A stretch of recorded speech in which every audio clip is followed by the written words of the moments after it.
to all the divine primordial deities. Now, if you're not privy to this information, I suggest just keep it scrolling.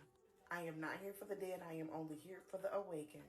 If it resonates, let it marinate. If it don't apply, let it fly. Now let's get deep. Now, y'all remember a while back, Texas had this outbreak of HIV and AIDS.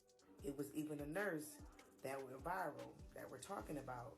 A lot of the people that were coming in her clinic had HIV and how it was spreading like wildfire over in Texas. Now, I'm going to give you guys my theory on where I think this all stemmed from. Y'all remember COVID? Of course, that's something you cannot forget. The jambalaya. Now, keep in mind, it was a nurse and a doctor that came out talking about what was in these jambalayas. And it was a concoction of different diseases, right?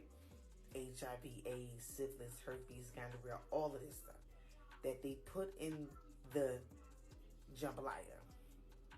Now, they was already feeling some type of way because they couldn't get this shot into everybody's arm.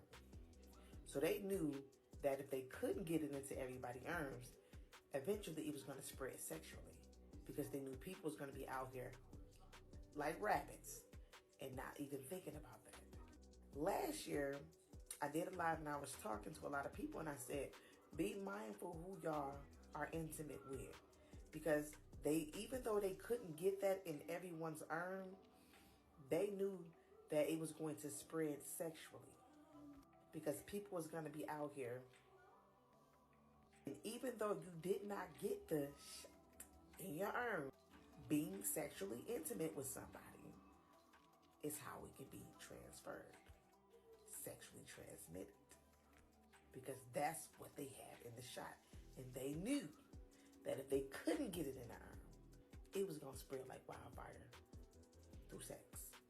Now, I want you guys to check this video out, because now they saying that it's an increase of pregnant women giving birth to children born with syphilis already. I believe that this is stemming from and they down there just like rabbits, and nobody's thinking about these, knowing that they were created to mess up your genetics and genetically modify you, right? And screw up your DNA sequence. What was in it was parasites and also nanotechnology. And this is why a lot of people came up missing, resigned, because they knew what was in the jambalaya.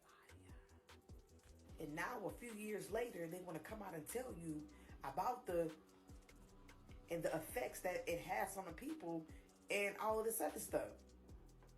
But they sure was pushing that to go into your bloodstream, though. Since everything calmed down and no one's paying attention, now everybody's mixing and no one's asking, hey, did you have this? Not saying that they're going to even tell you, because they're probably not even going to tell you that they even got it. So we honestly living in very dangerous times right now, because you don't know who got it. They are being intimate with people. They are passing this shot on, and it ain't even got to be earned no more. It's sexually being transmitted. So check out this video and tell me what your thoughts is, because I truly believe this is all a part of their agenda, because they couldn't get it in your arm. So they knew, okay, we go put this in the concoction.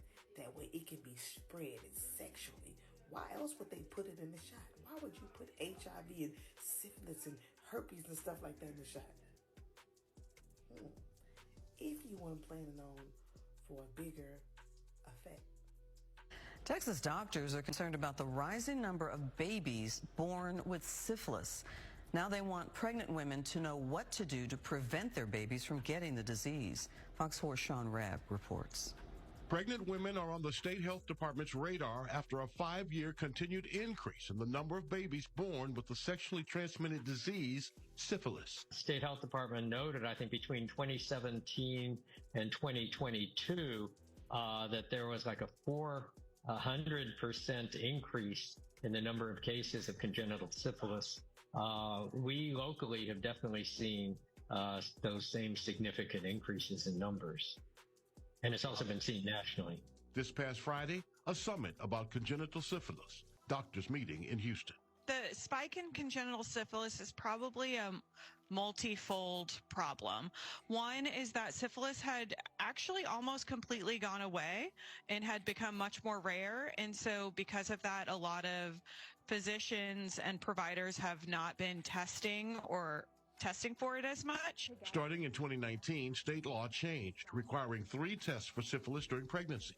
The first, at the first prenatal visit, then during the 3rd trimester, and at delivery. We need your help to ensure that Texas women receive these screenings. Women who are not being told about the testing should ask. And new technology made testing better. And so we probably also picked up on a bunch of cases that we didn't know about prior. For infectious disease specialist Dr. Emma Dishner, testing is key. These women do not become impregnated by themselves usually. And so I think testing their partners and testing other sexually active men is also an important part of this. We live in very dangerous and unsafe times. And it's not safe to just have casuals anymore. Or just out here laying low and spreading it wide.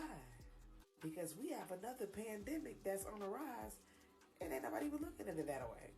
But yes, it's on the rise and it's being sexually transmitted.